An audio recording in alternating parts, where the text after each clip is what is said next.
If you wake up in the morning and you start having negative thoughts, man, this ain't my day. I woke up on the wrong side of the bed. I'm tripping, I just don't feel myself. Just stop for a second and start going over in your mind everything you have to be grateful for. Everything you already have, not everything you want. Because what you have is substantial. The fact that you can walk, that's a blessing. The fact that you woke up, that's another blessing. See, think, reason, that's another blessing. The fact that you can go somewhere and get yourself something to eat, that's another blessing. The ability to dream is a blessing. The fact that you have an opportunity to get it right is another blessing. The fact that you have any measure of health, that's another blessing. I could give you 50 things you ought to be grateful for right now. I don't even know you. Start coating your mind with gratitude. It'll change everything for you. As we travel from season to season, it is seeing the wicked go forward while the righteous are held back. Sometimes I see people succeeding who didn't work nearly as long, have not been faithful at all. They seemingly have moments of victory. Their victories are flaunted in my face while all hell has broken loose in my life. Seemingly they are having victory and triumph. The very sight of their prosperity becomes your agony. That it is not your test that baffles you, but their success agonizingly displayed before you makes you despair of life. How they prosper in their own way, they shall soon be cut off. Decide to do it now. Decide whatever you want to do, that you are now going to become actively involved, exploring the possibilities for you. That you're going to look at it and do just a little bit of it. When I decided to become a speaker, I didn't just quit my job and just ran out and say, I'm a motivational speaker. No. I decided to start looking at other people that were involved in the speaking profession. Whatever you want to do, get your feet wet. Gain some experience. Find out whether or not this thing you want to do will fit for you. If you want to have a restaurant, have you ever operated a restaurant before? Well, really, you don't even know if you want one. You got to find out what fits for you. Because you might decide that after you go up in there and examine it and experience it and get some experience, you say, this is really not what I want. This does not fit for me. So decide that you're going to do that. If you're giving space to guilt, you will not have the confidence you need to move forward. That will cause you to fail again. It's a negative cycle. The only way you can break it is to rise up and say, that's it. I am done living in the past, focused on my mistakes, reliving my failures, beating myself up. This is a new day. I'm emptying out all that infection. I'm going to receive God's mercy. You have to do this by faith, because every voice will tell you, you're a hypocrite. God's not going to forgive you. Look what you've done. Doesn't have anything to do with what you have or haven't done. It has to do with what Jesus has already done. But Joel, I made a lot of mistakes. I don't deserve to be blessed. None of us deserve it. This is what mercy is all about. That's why it's called the good news. Your sins have already been forgiven. You don't have to pay God back for your mistakes. The price has already been paid. When you fall down, don't stay down. Get back up again. When the accuser whispers, look at you. You blew it again. You'll never get it right. Just answer back, yes, I know I'm not perfect, but I am forgiven. I may not be where I should be, but I'm making progress. I'm moving forward. I'm not where I used to be. Don't let guilt poison your future. Empty it out. Sometimes it's hard to empty out the negative. When a person does us wrong, human nature wants to hold on to the hurt, become bitter, carry around a grudge. We think, I'm not going to forgive them. They don't deserve it. You're not forgiving for their sake. You're forgiving for your sake. As long as you hold on to the hurt, the anger, the bitterness, it's not affecting them, it's infecting you.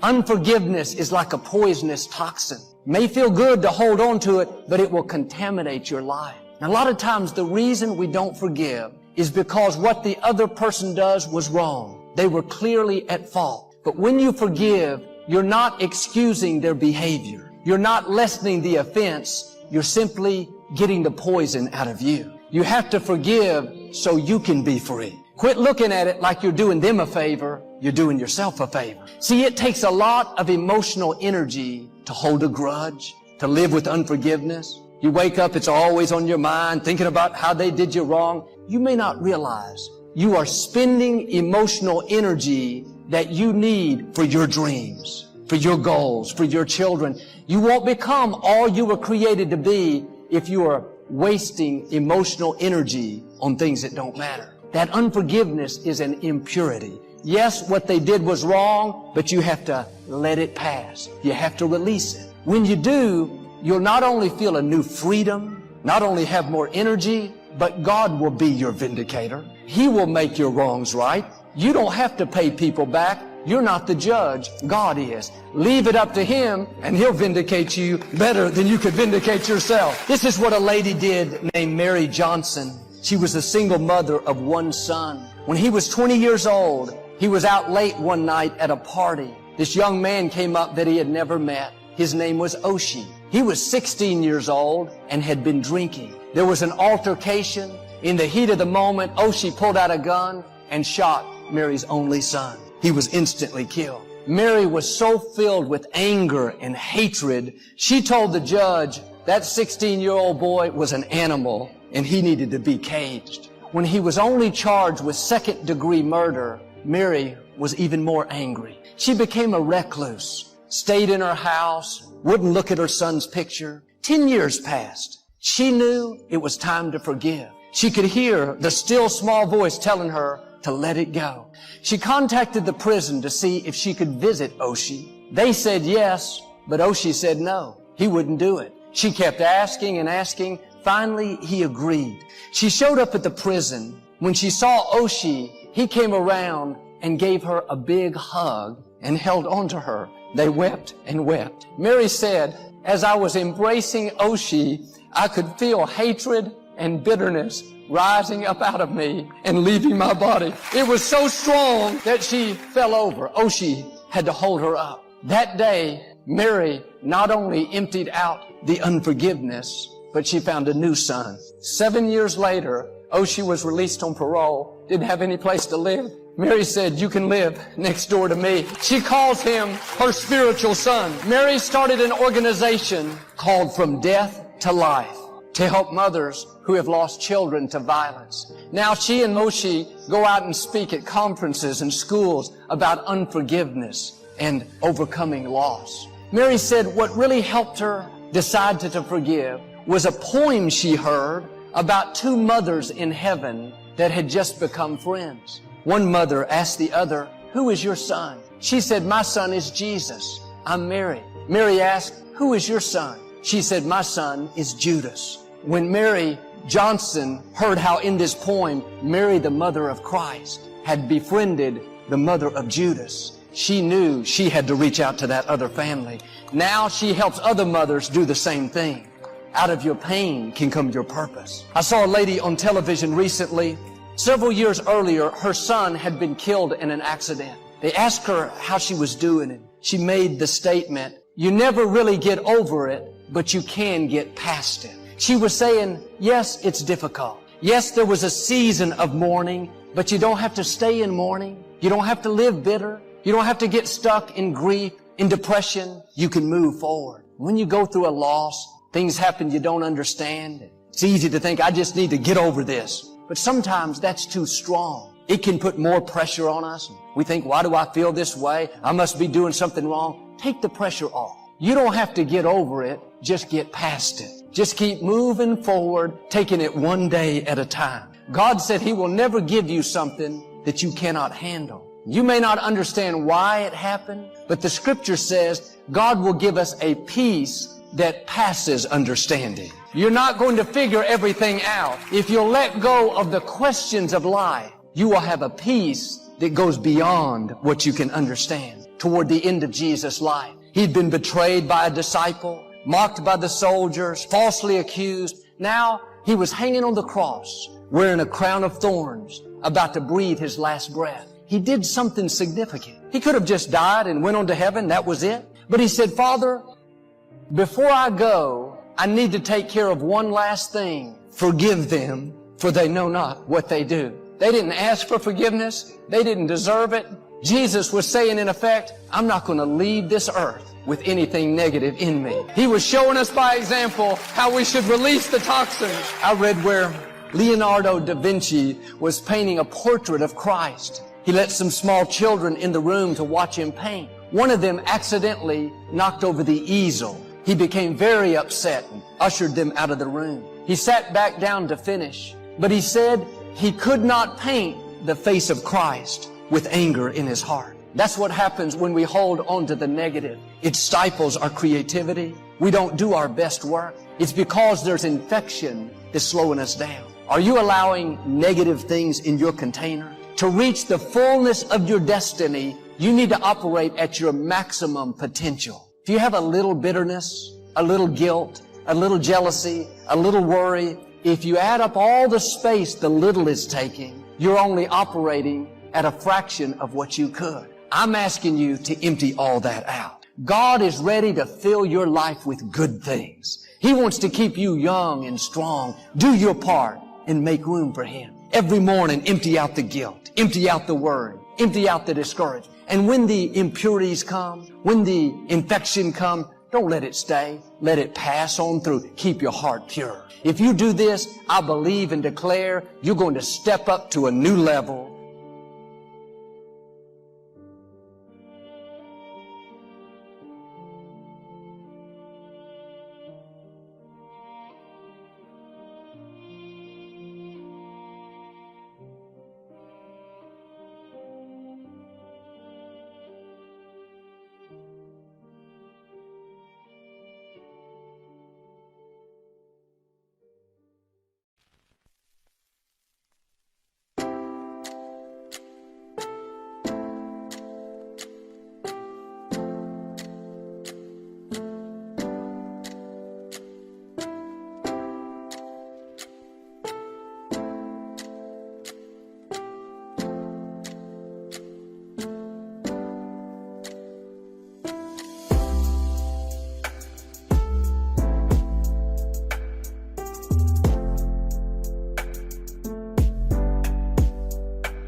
You can't be passive and indifferent. You have to have a holy determination. It's more than just your will. However, when you get into a new comfort zone, it will be easier for you to practice the habit of self-discipline than it would be in the past for you to take the shortcut.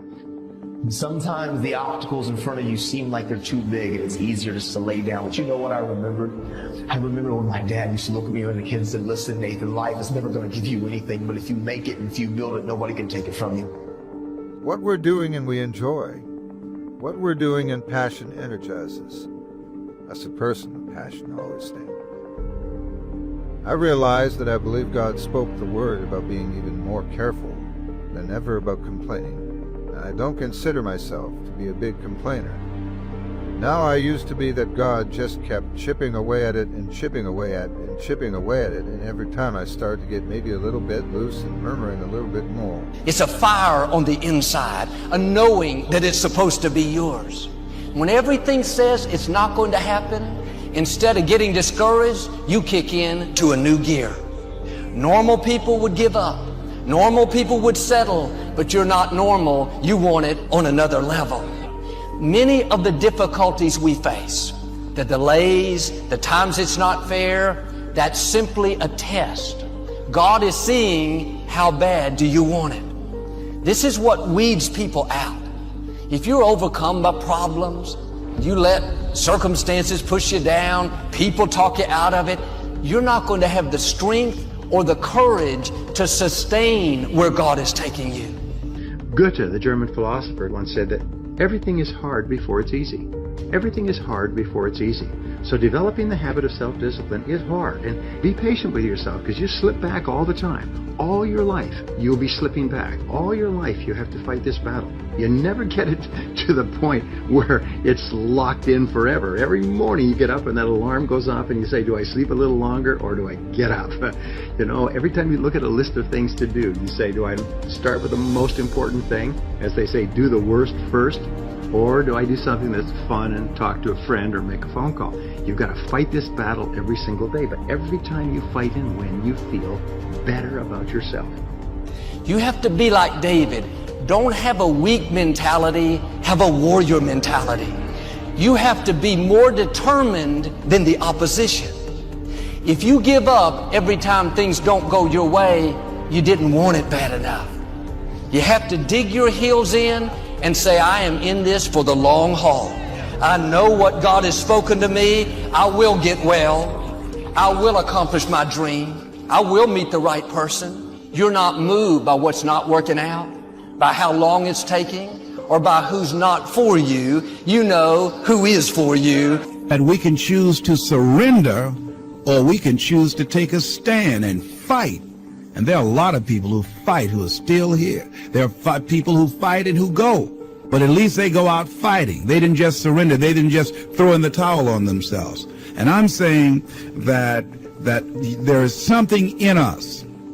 It only takes about 21 days, they say, to develop a new habit. So you can lock in the foundation of the habit simply by practicing self-discipline every single day without exception for 21 days. Now, some years ago, a businessman named Herbert Gray did a long-time study, it was kind of his project, to find out what he called the common denominator of success. What would be the common denominator of success? And he spent 11 years studying the literature, interviewing people, reflecting on it, and he finally wrote a little pamphlet. And the pamphlet has been handed around for years and years, and you don't need to get it because I'll tell you what's in it. He said the common denominator of success was quite simple. He said, successful people, he found, make a habit of doing what unsuccessful people don't like to do. And of course the logical question is, well, what is it that unsuccessful people don't like to do? Well, it turned out to be the same thing that successful people don't like to do either, but they do it anyway because they recognize that that's the price of success. The times are tough for all of us, but we got to keep pushing forward. We must continue to fight the good fight. Do not feel that it's over. You've got a lot more work to do. Leave all of the distractions alone. Leave the naysayers alone. Because no matter how you look at it, those people that you feel that are against you, use it to your advantage. Let it be your fire. Let it be the ammunition you need to show them all that you've got something that they have never seen before. Because hard work and tenacity and refusing to quit and chasing your dream, you'll get there, I promise you. Maybe you don't hit the stars, but you'll land on the moon. You don't give up and you go after it, and you stop caring about the opinions of people around you. Stop blaming everybody for your hurts. Take ownership of your life. Take off your mask. Don't feed the bear. Make good choices. Be a best friend. Encourage somebody. Be a voice of hope and inspiration. This is your moment. Always remember this. Your past never has to be bigger than your future. Maybe we made some mistakes. Maybe we did some things that we're not proud of, but the great thing is that people can change. Like before high school and in high school, to be in Ivy League schools and to get 4.0, they're not having any fun and they're not experiencing life and they don't have any hope and their parents are all on pills and they're just killing themselves. For some people out there that aren't feeling good, you get over that struggle, you feel better. It sounds so simplistic, but I swear by it. I've felt shitty myself and then forced myself to work out, and after I get out of there, I'm like, it's hard for people to break momentum too. Momentum that's good momentum or momentum that's bad momentum. When I get on a good groove of working out all the time, I feel it. Like after I'm done working out, I'm like, yeah, I can't wait to get in there again. I can't wait to work out again. That's the good momentum. But then there's that bad momentum, like you get injured or something like that and you can't do anything for a couple of weeks, and then to try to get that kickstart that motor up again. You may fall a few times, you may slip a few times, but that doesn't mean you quit. That doesn't mean you give up. That means you must find a way, and you must make a win. You got to continue to dig deeper than you ever did in your life. Enough is enough. Enough with the excuses, enough for being complacent, enough for giving up. This is the time to recognize your purpose. This is the time for you to recognize your truth and make the most of your life. And if you're not willing to do that, then nothing's going to happen for you. Nothing is going to give you that true opportunity to be the best of yourself. This is not a game, ladies and gentlemen. This is a reality check. Ask yourself, how far have you gone? How much have you given up yourself? Why do you wake up every morning with the same excuse? Why do you wake up every morning saying the same thing over and over again? Why do you feel you need that cup of coffee to start your day? Why do you feel you need to depend on your alarm clock to get up? All you got to do is just get up. All you got to do is recognize exactly what it is that you need to do in your life now. This is the time you need to make up. This is the time you need to realize this. It's the time you need to do the best that you can and give 110% of everything you got. How many hours do you put into your craft? How much work are you putting into your ideas? How many times have you taken so many breaks that it pushed you back instead of pushing you forward? How much suffering have you put into your craft? How much suffering are you willing to endure for success? It's hard to get momentum. There's a lot of people that are eating shit food, and then by the end of the day, your body's in a crisis. Your body's just processing all this bullshit. And if you're eating a big, bullshit lunch filled with nonsense, your body's got to process all that stuff. And so at the end of the day, yeah, you're going to lose your willpower. So when 5 o'clock, 6 o'clock rolls around, you're going to be tired. But if you have a healthy lunch and you're properly fueled, and then you also have positive people in your life, everyone's motivated, by the end of the day you're going to feel good. Just force yourself to do it. And if you feel like shit because you ate lunch, then your lunch was filled with bullshit, well then, hey dummy, don't eat shitty lunch tomorrow. Tomorrow try a nice salad. Try a salad with some salmon and see how you feel then. You're like, hey, I feel way better today at 6 o'clock. Duh. Now your decision making will be better. People don't understand how significant it is. All these little decisions, that's the path for the rest of your existence on earth. If you had a goal you chased, that goal you accomplished, some things you would get. This boost of confidence, you get this boost of self-esteem, whatever it is that you're going to do. Maybe you're drawing comic books, maybe you're into it. But making pottery or sculptures, but find whatever that is and pursue that. Nothing can resist a human will that will stake its existence on its purpose. Shortly put, I'll do it or die.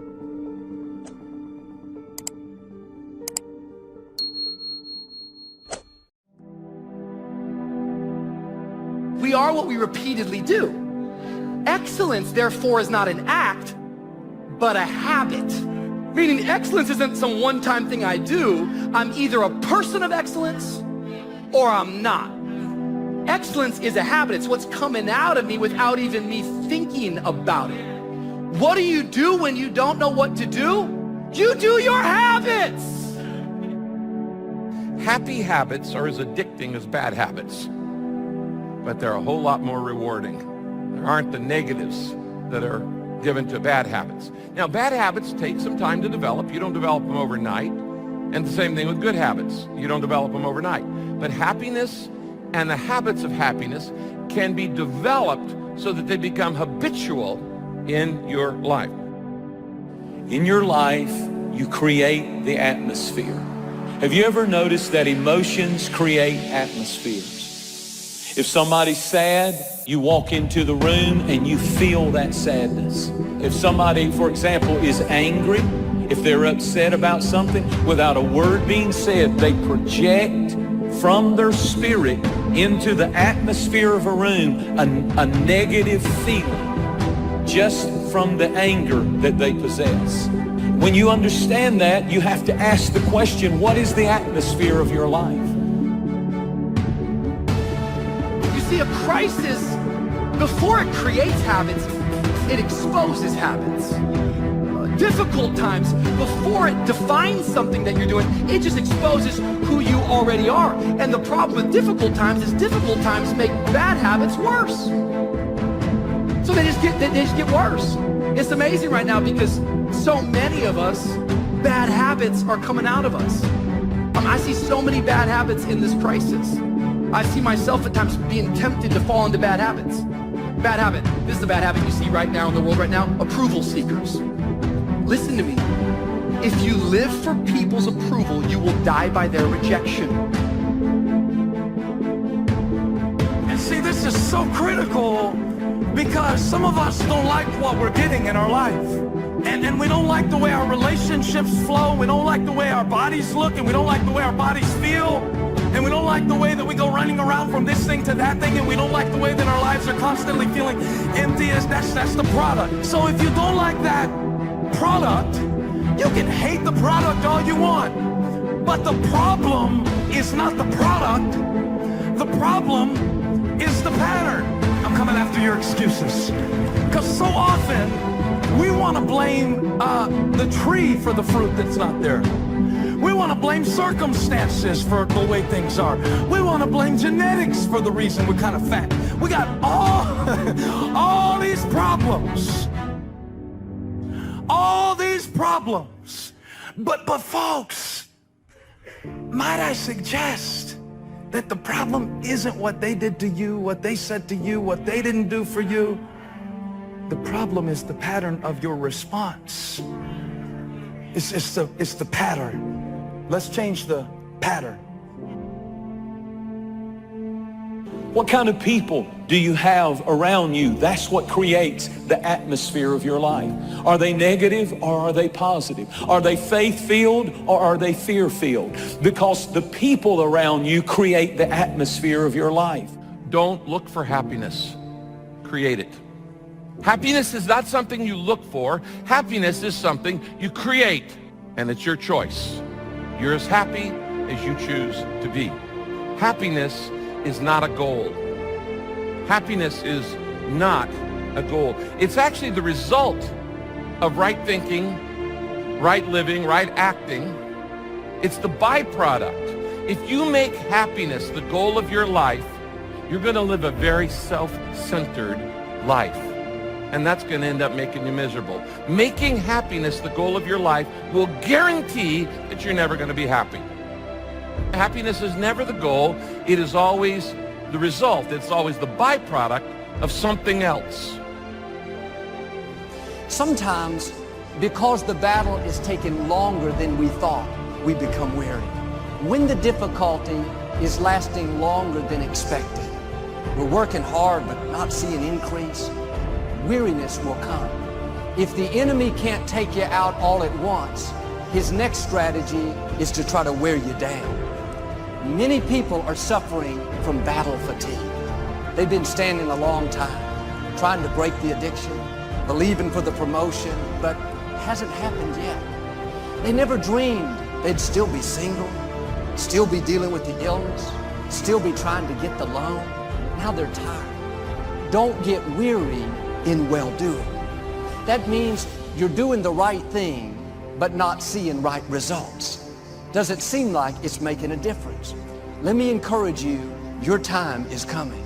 Your due season is on the way. Don't let time talk you out of it. Don't let discouragement cause you to give up. Don't let negative thoughts convince you to settle where you are. My habits create my happiness. Happiness is a choice. We shape our habits and then they shape us. And we're going to look at this in detail in this new series, how we shape our habits and then our habits shape us. And you can create the habits of happiness in your life. Happiness based on happenings is temporary, but happiness built on habits is long-lasting. I go to Disneyland, I'm happy. I come out, realize how much money I spent, I'm not happy.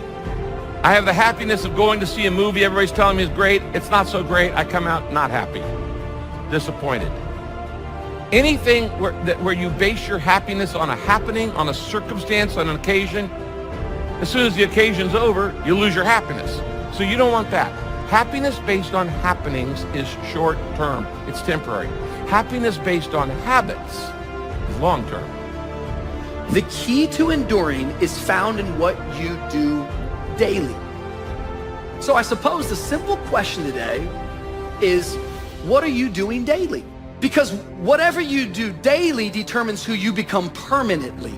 That's just a word for you. You've got to understand that. We have to understand that every single day, our routine is defining the person I am becoming. If you don't like what you're getting today, then you're gonna have to do something different tomorrow than what you did today. See, you have to change your routine in order to change your life. What I'm doing daily is creating my habits. The reason why most people don't make it, because they focus more on their distractions rather than their destiny. People that are hungry, they don't care. They're focused on what they need to do to be here. They're going to keep social distancing from not only the virus and people and social situations. They're going to limit themselves, leaving the house, leaving only when it's necessary, and social distancing from negative, toxic energy, unproductive people. You want to make it now, you want to get around the right people virtually.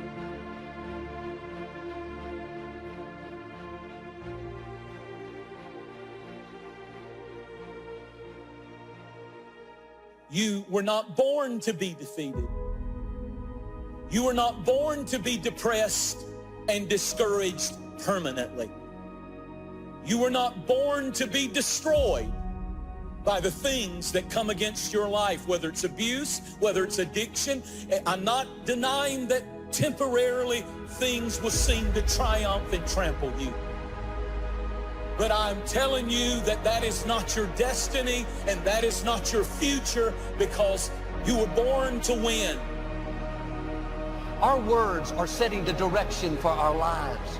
If you want to know what you're going to be like 5 years from now, listen to what you're saying about yourself.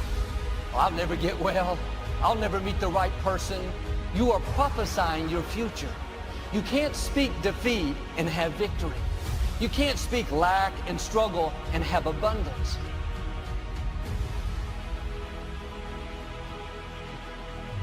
You can win without people. You can win without provision. You can even win without direction. But you cannot win without willpower. You need some willpower in your life. You need to get your will back. You need your drive back. You need your want-to back. You need your I'm gonna do it come hell or high water.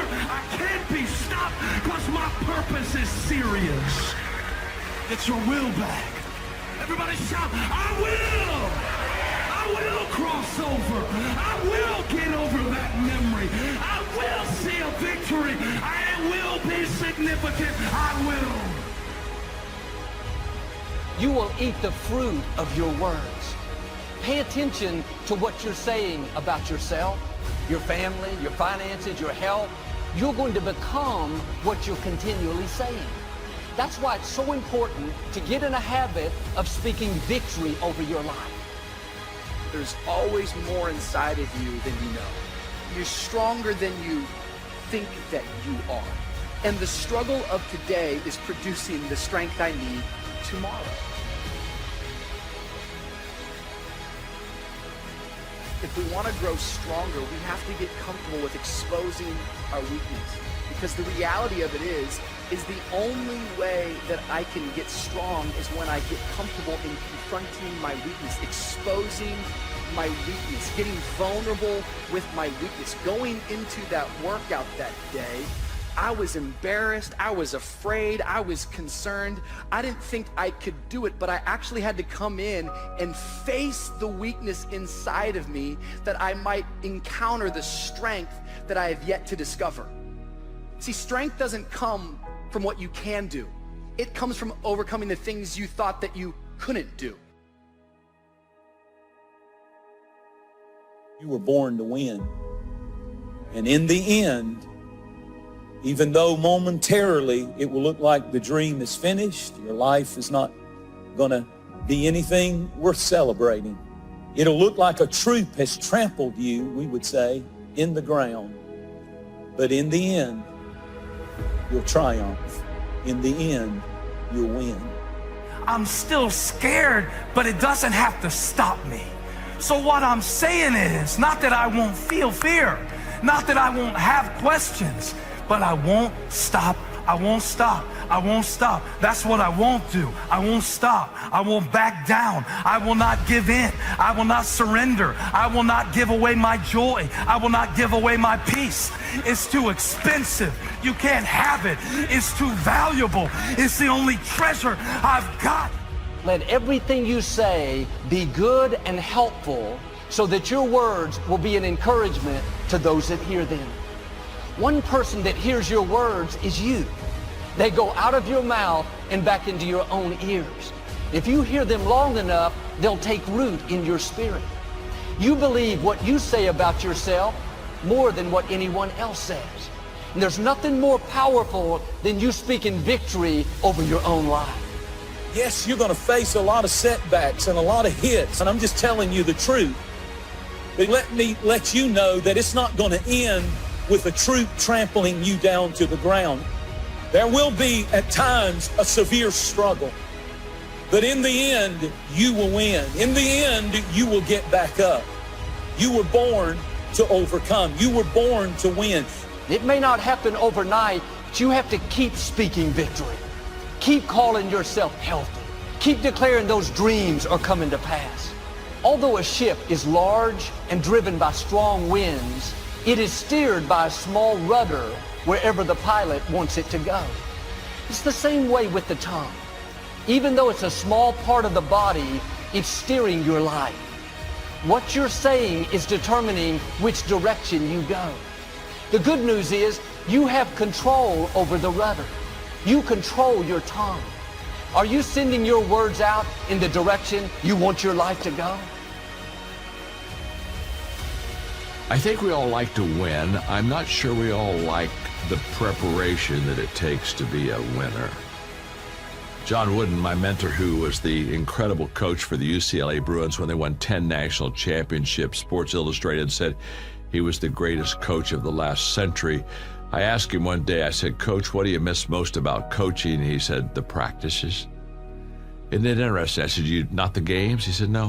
He said, our practice determined how we played the game. He said, by the time the game day came, I just sat there on the bench with my rolled up program in my hand and kind of laid back and let my team play. He said, we prepared for that game. We practiced for that game. He said, I miss the practices. I miss the process of doing what we needed to do so that we could get to where we needed to go. If you believe in what you're doing, that's fuel. It adds more fuel to your fire. You gotta keep going, you gotta keep pushing through, you gotta keep persevering, because at the end of the day, when you do, and you do, and you do more, you will be amazed at how the universe conspires to help you get to the place that you wanted to get to. So believe in you, block out the shade, and let your sun shine on through, because it's on you to be you.